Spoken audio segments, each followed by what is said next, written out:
बिस्मिल्लाहिर्रहमानिर्रहीम। आज के सबक में हम सीखेंगे कि नाउन फ्रेज क्या होता है और हम ये भी सीखेंगे कि नाउन क्लास क्या होती है और इनकी डेफिनेशंस और एग्जांपल्स के ज़रिए हम इन दोनों का फ़र्क भी समझेंगे। लेकिन पहले हम नाउन को समझते हैं कि नाउन क्या होता है। इसके लिए हम क्लास 2 की इंग्लिश की तरफ जाते हैं। क्लास 2 की इंग्लिश कहती है कि नाउन्स नेमिंग वर्ड्स होते हैं और पूरी तारीफ क्या है कि a noun is the name of a person, place, animal और थिंग। कि जो नाउन होता है वो किसी भी शख्स का नाम हो सकता है, प्लेस का नाम हो सकता है, किसी भी जानवर का नाम हो सकता है या किसी भी चीज़ का नाम हो सकता है। फॉर एग्जाम्पल, मिसाल के तौर पर बॉय ये एक नाम है, ये एक पर्सन का नाम होता है। गार्डन ये एक जगह का नाम होता है। बुक ये एक चीज़ का नाम होता है, एटसेट्रा। और भी बहुत से हो सकते हैं। हमारे पास कुछ और मिसालें भी हैं, जैसे देखें सन ये भी एक नाउन है, चाइल्ड नाउन है, बर्ड नाउन है, ट्री हमारे पास नाउन है। अब हम तीसरी की इंग्लिश की तरफ जाते हैं। नाउन की दो बड़ी इकसाम हैं। एक है प्रॉपर नाउन। प्रॉपर नाउन क्या होता है कि proper noun is the name of a specific person, place और थिंग। जो प्रॉपर नाउन होता है वो भी पर्सन, प्लेस या थिंग का नाम होता है, लेकिन कौन से? स्पेसिफिक, यानी जो भी खास शख्स का नाम होगा वो प्रॉपर नाउन होगा, जो भी खास जगह का नाम होगा वो प्रॉपर नाउन होगा, जो भी खास चीज का नाम होगा वो प्रॉपर नाउन होगा।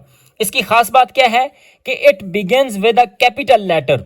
ये कैपिटल लेटर से शुरू होगा, यानी हमारे पास ये जो वर्ड लिखा हुआ होगा उसका पहला जो अल्फ़ाबेट होगा वो बड़ा लिखा जाएगा, बड़ी ABC में लिखा जाएगा। फॉर एग्जांपल, मिसाल के तौर पर अल्लामा इकबाल। अब ये एक पर्सन का नाम है लेकिन खास पर्सन है, तो हमने अल्लामा इकबाल को प्रॉपर नाउन कहा। पाकिस्तान ये एक कंट्री का नाम है, लेकिन चूंकि खास कंट्री का नाम है इसलिए हमने इसको कहा पाकिस्तान। अब देखें, अल्लामा इकबाल का A और I बड़ा है, पाकिस्तान का P बड़ा है। हम एक और मिसाल देख लें यहाँ पर कि मरियम खास लड़की का नाम होता है, तो ये भी प्रॉपर नाउन है और M इसका बड़ा लिखा हुआ है।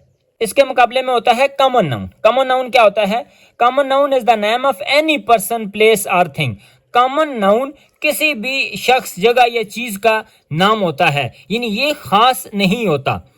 It does not begin with a capital letter. इसकी खास बात क्या है कि ये कैपिटल लेटर से शुरू नहीं होता। फॉर एग्जाम्पल, मिसाल के तौर पर गर्ल्स लड़कियां। अब लड़कियां बहुत सी होती हैं, खास नहीं है।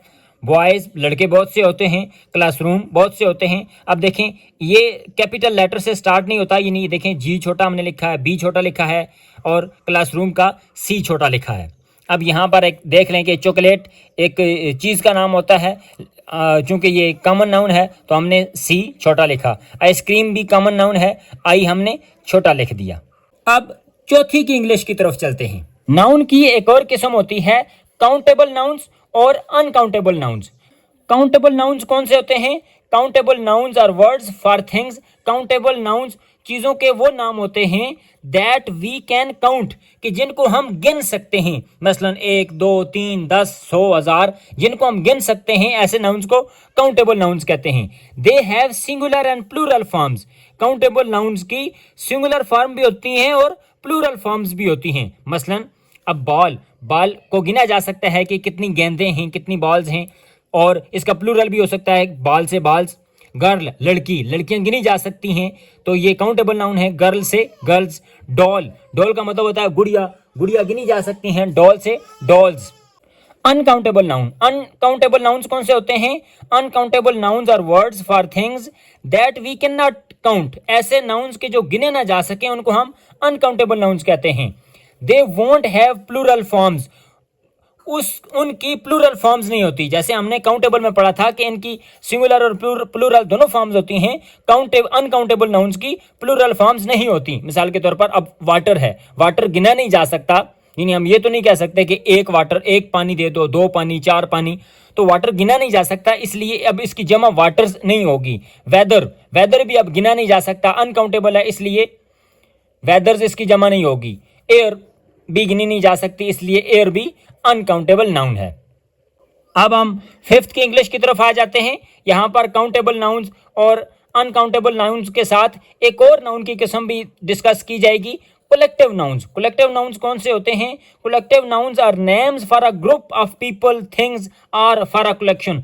कलेक्टिव नाउन से मुराद किसी एक चीज के बारे में बात नहीं होगी, बल्कि ये लोगों का ग्रुप हो सकता है, चीजों का कोई ग्रुप हो सकता है, या किसी भी तरह की कोई कलेक्शन हो सकती है। यानी ये एक सेट को जाहिर करेगा, यानी ये एक से ज्यादा चीजों के लिए एक ऐसा लफ्ज होगा कि जो उस पूरे ग्रुप को शो करेगा। मसलन हम कह सकते हैं कि बंच ऑफ ग्रेप्स, अब जो अंगूरों का गुच्छा, अब गुच्छे में एक अंगूर तो नहीं होगा, बहुत से अंगूर होंगे, तो हमने उसके लिए एक ही लफ्ज इस्तेमाल किया, बंच यानी गुच्छा, ये हो गया कलेक्टिव नाउन। इसी तरह हम कह सकते हैं कि bouquet of flowers, bouquet of flower से मुराद है फूलों का गुलदस्ता। अब जो गुलदस्ता होगा, गुलदस्ता में एक फूल नहीं होगा बल्कि बहुत से फूल होंगे, लेकिन हमने उन बहुत से फूलों के लिए एक ही लफ्ज इस्तेमाल की है बुके, तो इसको हम कहेंगे कि bouquet is a collective noun. Noun की किस्मों को मजीद बेहतर समझने के लिए अब हम कुछ ग्रामर के कुछ एक्सरसाइज के क्वेश्चंस करते हैं। हमारे पास क्वेश्चन है, choose the correct option for the following statements. हमारे पास ये स्टेटमेंट्स लिखी हुई हैं, हमने दुरुस्त ऑप्शन का इंतखाब करना है। कायद Azam is an example of, कायद आजम किस किस्म का नाउन है? कॉमन, प्रॉपर, काउंटेबल या अनकाउंटेबल? तो हमें पता है कि कायद आजम चूंकि एक खास शख्स का नाम है, तो खास जो चीज का नाम होता है उसको हमने प्रॉपर नाउन पढ़ा था, इसलिए Quaid Azam is an proper noun, option B. My family lives in Swat, मेरी फैमिली स्वात में रहती है। Family is an example of, family किस किस्म का नाउन है? कलेक्टिव नाउन है, प्रॉपर है, काउंटेबल है या अनकाउंटेबल है? हमने ये देखा था कि फैमिली में चूंकि फैमिली से मुराद एक शख्स नहीं होता, बल्कि फैमिली से मुराद मियाँ बीवी बच्चे और ये सारे लोग होते हैं, यानी जो पूरे एक से ज्यादा लोगों के लिए हमने ये लफ्ज इस्तेमाल किया है, तो हमने इसको कलेक्टिव नाउन कहा था, इसलिए family is an collective noun. Don't cry over spilt milk, milk is an example of, milk के बारे में हमने बताना है कि मिल्क किस किस्म की एग्जाम्पल है, कलेक्टिव नाउन, प्रॉपर, अनकाउंटेबल या कॉमन नाउन? तो हमने पढ़ा था कि ऐसी चीजें जो गिनी जा सकें उनको काउंटेबल कहते हैं, और ऐसी चीजें जिनको गिना नहीं जा सकता उसको हम अनकाउंटेबल कहते हैं। तो अब मिल्क है, मिल्क को गिना नहीं जा सकता, इसलिए हम कहेंगे कि milk is an uncountable noun. The hungry fox saw a bunch of grapes, bunch क्या है? बंच के बारे में अभी हमने पढ़ा था कि बंच से मुराद होता है किसी भी चीज का या फल का गुच्छा। अब गुच्छे में एक से ज्यादा चीजें आती हैं, तो चूंकि वो बंच ऑफ ग्रेप्स है, अंगूरों का गुच्छा है, तो जो बंच है, बंच में एक से ज्यादा अंगूरों के दाने आएंगे, तो ये भी हो गया हमारे पास कलेक्टिव नाउन, जो एक से ज्यादा चीजों के ग्रुप को शो कर रहा है। Which one is an example of countable noun? हमने बताना है कि नीचे दी गई चार ऑप्शंस में से कौन सा काउंटेबल नाउन है। अब देखें, ऑयल, ऑयल को गिना नहीं जा सकता, ये अनकाउंटेबल है। बुक, बुक को गिना जा सकता है और इसकी प्लूरल भी होती है, बुक से बुक्स, तो इसलिए बुक काउंटेबल नाउन है, यानी ये दुरुस्त ऑप्शन है। शुगर भी गिनी नहीं जा सकती, अनकाउंटेबल है। हनी भी नहीं गिनी जा सकती, ये भी अनकाउंटेबल है। छठा हमारे पास क्वेश्चन है, which one is the example of uncountable noun? हमने चार ऑप्शंस में से बताना है कौन सा अनकाउंटेबल है, यानी जो गिना नहीं जा सकता। ड्रेस, ड्रेस को हम गिन सकते हैं, एक ड्रेस, दो, और इसकी प्लूरल होती है ड्रेसेस। सैंड, सैंड का मतलब होता है रेत, अब रेत को गिना नहीं जा सकता, तो इसलिए सैंड जो है वो हमारे पास हो जाएगी अनकाउंटेबल नाउन। अब पेंसिल भी गिनी जा सकती है, पेंसिल की प्लूरल भी होती है पेंसिल्स। बॉटल, बोतलें गिनी जा सकती हैं, बॉटल की प्लूरल होती है बॉटल्स। सातवां क्वेश्चन है, which one is the example of collective noun? कौन सा कलेक्टिव नाउन की एग्जाम्पल है, यानी कौन सा जो ग्रुप के लिए इस्तेमाल हो रहा है? तो मार्च्ड ये वर्ब है। आर्मी, आर्मी में अब एक से ज्यादा फौजी होते हैं, यानी वो जो पूरा ग्रुप होता है फौजियों का, उसको आर्मी कहा जाता है, इसलिए army is an collective noun. मजीद कुछ एग्जांपल्स के जरिए हम अपने नाउन्स को क्लियर कर लेते हैं। Choose whether the following nouns are concrete और अब्स्ट्रैक्ट नाउन। हमने बताना है कि जो मंदरजा झैल नाउन्स में से कौन से कंक्रीट हैं और कौन से अब्स्ट्रैक्ट हैं। अब ये दो नाउन्स की मजीद किस्में हमारे पास आ गई हैं। कंक्रीट नाउन्स वो वाले नाउन्स हो जाएंगे कि जिनकी कोई ना कोई फिजिकल शेप होगी, यानी जिनकी फिजिकल एग्जिस्टेंस होगी, वो हो जाएंगे कंक्रीट नाउन, और जिनकी फिजिकल एग्जिस्टेंस नहीं होगी उनको हम कहेंगे अब्स्ट्रैक्ट नाउन। अब हम एग्जांपल्स के जरिए मजीद समझ लेते हैं। अब लव, लव से मुराद होती है मोहब्बत, प्यार। अब इसकी कोई फिजिकल एग्जिस्टेंस नहीं होती, इसलिए जो लव है ये हो गया अब्स्ट्रैक्ट नाउन। बुक, बुक की फिजिकल एग्जिस्टेंस होती है, इसको हम टच कर सकते हैं, इसलिए बुक हो गया कंक्रीट नाउन। गर्ल, गर्ल को भी हम, गर्ल की फिजिकल एग्जिस्टेंस होती है, तो इसलिए गर्ल भी हो जाएगा कंक्रीट नाउन। इंटेलिजेंस यानी जहानत, जहानत भी ऐसी चीज है कि जो टच नहीं हो सकती, जिसकी कोई फिजिकल फॉर्म नहीं होती, फिजिकल शेप नहीं होती, इसलिए इंटेलिजेंस हो जाएगा एब्स्ट्रैक्ट नाउन। माउस, माउस से मुराद होती है चूहा, तो जो चूहा होता है उसकी फिजिकल एग्जिस्टेंस होती है, इसलिए चूहा कंक्रीट नाउन हो जाएगा। लॉयल्टी, लॉयल्टी का मतलब होता है वफादारी। अब वफादारी कोई ऐसी चीज़ नहीं है कि जिसको हम टच कर सकें या जो फिजिकली एग्जिस्ट करती हो, तो इसलिए ये लॉयल्टी जो है वो अब्स्ट्रैक्ट नाउन में आएगा। लैपटॉप, चूंकि हम उसको देखते हैं कि उसको टच किया जा सकता है, उसकी फिजिकल एग्जिस्टेंस होती है, कंक्रीट नाउन है। जबकि पीस यानी अमन, ये भी अब्स्ट्रैक्ट नाउन होगा। Choose whether the following nouns are countable और अनकाउंटेबल। हमने बताना है कि मंदरजा झैल जो नाउन्स हैं ये काउंटेबल हैं या अनकाउंटेबल हैं। कॉफ़ी ये अनकाउंटेबल है, टी अनकाउंटेबल है, बॉय काउंटेबल है, सोप काउंटेबल है, टेबल काउंटेबल है, कार काउंटेबल है, हनी यानी शहद अनकाउंटेबल है, कीबोर्ड भी काउंटेबल है। हमारे पास 9th की इंग्लिश है। नाउन फ्रेज क्या होता है? A noun phrase is a group of words which functions as a noun in a sentence. Noun phrase से मुराद अल्फाज का वो मजमुआ है जो बतौर नाउन किसी जुमले में काम सर अंजाम दे रहा होता है। याद रहे कि ये ग्रुप ऑफ वर्ड्स होता है, उसको ही हम नाउन फ्रेज कहेंगे। अगर ये एक वर्ड होगा तो वो तो नाउन हो जाएगा। तो नाउन फ्रेज के लिए ज़रूरी है कि वो कम से कम 2 वर्ड्स हों या 2 से ज़ायद नहीं, 3, 4, 5 हो सकते हैं। मसलन हमारे पास एग्जांपल्स हैं, spring time is the most beautiful.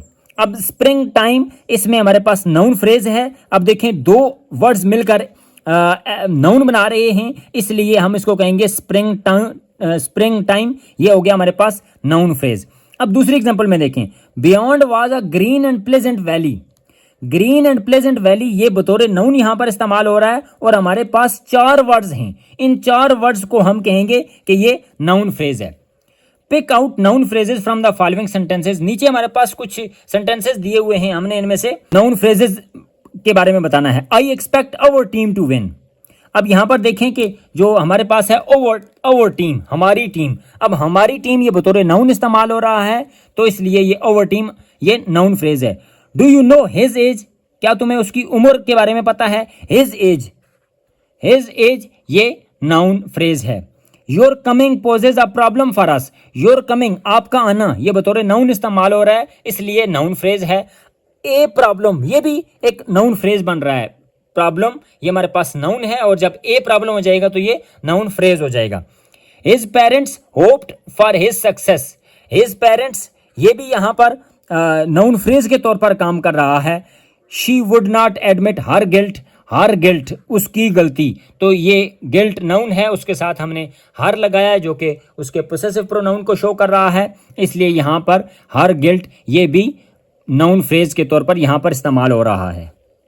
10th की इंग्लिश में क्वेश्चन है, identify the noun phrases in the following sentences. Noun phrases के बारे में हमने बताना है। He wish to talk to his manager. His manager यहाँ पर 2 वर्ड्स मिलकर नाउन के तौर पर काम कर रहे हैं, इसलिए ये नाउन फ्रेज है। The wicked man loves getting poor people into trouble. The wicked man ये सब्जेक्ट के तौर पर 3 वर्ड्स नाउन के तौर पर इस्तेमाल हो रहे हैं, इसलिए ये नाउन फ्रेज है। पुअर पीपल ये भी यहाँ पर नाउन फ्रेज के तौर पर काम कर रहा है। The poor man wanted to pay back every penny he owed. The poor man यहाँ पर ये नाउन फ्रेज 3 वर्ड्स मिलकर नाउन के तौर पर काम कर रहे हैं, इसलिए ये the poor man noun phrase के तौर पर काम कर रहा है। All the kids were sleeping. तमाम बच्चे सो रहे थे। All the kids noun phrase. Horses prefer living in dark stables. Dark stables ये हमारे पास नाउन फ्रेज के तौर पर यहाँ पर आ रहा है। Complete each sentence with a properly formed noun class. हमने नाउन क्लास के बारे में बताना है। अब नाउन क्लास क्या होती है कि noun clause is a group of words that contains a subject and a verb but works as a noun in a sentence. यानी पहले हमने पढ़ा था कि नाउन फ्रेज से मुराद अल्फाज का वो मजमुआ के जो बतौर नाउन किसी सेंटेंस में काम कर रहा हो, लेकिन तब हमने ये बात नहीं की थी कि उसमें वर्ब भी आए और उसमें सब्जेक्ट भी आए। लेकिन जब अब हम आए हैं नाउन क्लास की तरफ, तो नाउन क्लास ये भी एक ग्रुप ऑफ वर्ड्स ही होगा जो बतौर नाउन काम कर रहा होगा, लेकिन इसमें खास बात क्या होगी कि इसमें एक सब्जेक्ट भी होगा और इसमें एक वर्ब भी होगा, यानी सब्जेक्ट वर्ब का कॉम्बिनेशन ये नाउन क्लास में लाजमी है, जबकि नाउन फ्रेज में सब्जेक्ट वर्ब का कॉम्बिनेशन नहीं होता। Complete each sentence with a properly formed noun class. हमने नाउन क्लास के बारे में बताना है। जमाल आस्क्ड मी, जमाल ने मुझसे पूछा, वेयर वाज हिज वॉलेट या वेयर हिज वॉलेट वाज। तो यहाँ वेयर हिज वॉलेट वाज ये नाउन क्लास है कि जिसमें देखें हिज वॉलेट ये नाउन के तौर पर इस्तेमाल हो रहा है, और देखें वॉलेट तो नाउन है, हिज वॉलेट ये नाउन फ्रेज हो जाएगा, और वाज वर्ब के तौर पर इस्तेमाल हो रहा है। और चूंकि हमारे पास सब्जेक्ट और वर्ब दोनों आ रहे हैं, इसलिए ये नाउन क्लास है, where his wallet was. I could not tell him, मैं उसे नहीं बता सका। क्या वेयर वाज आई या where I was. Where I was grammatically दुरुस्त है और ये नाउन क्लास है। क्यों? क्योंकि आई सब्जेक्ट है और वाज जो है ये हमारे पास वर्ब है, तो इसलिए ये नाउन क्लास है। आई डोंट नो, मैं नहीं जानता। क्या? How many children he has, कि उसके कितने बच्चे हैं। How many children does he have, या उसके कितने बच्चे हैं। अब देखें ग्रामेटिकली दूसरा जुमला ठीक नहीं है, पहला जुमला ठीक है। How many children he has ये नाउन क्लास है। क्यों? क्योंकि यहाँ ही सब्जेक्ट है और हैज़ वर्ब है, इसलिए ये नाउन क्लास है। डैश इज नॉट इंपॉर्टेंट, क्या इंपॉर्टेंट नहीं है। हाउ क्लोज वी आर या how close are we, grammatically दुरुस्त है how close we are. How close we are ये नाउन क्लास है। क्यों? क्योंकि वी सब्जेक्ट है और आर इसके साथ आ रहा है वर्ब। डैश वाज सैड, क्या चीज सैड थी। व्हाट डिड शी से या what she said. What she said, जो कुछ उसने कहा वो अच्छा नहीं था या बुरा था। तो व्हाट शी सेड ये नाउन क्लास क्यों है? क्योंकि शी सब्जेक्ट है और सेड इसमें वर्ब इस्तेमाल हो रहा है, और जहां पर सब्जेक्ट और वर्ब दोनों आ रहे हों और ये एज अ नाउन इस्तेमाल हो रहे हों तो उसको नाउन क्लास कहते हैं।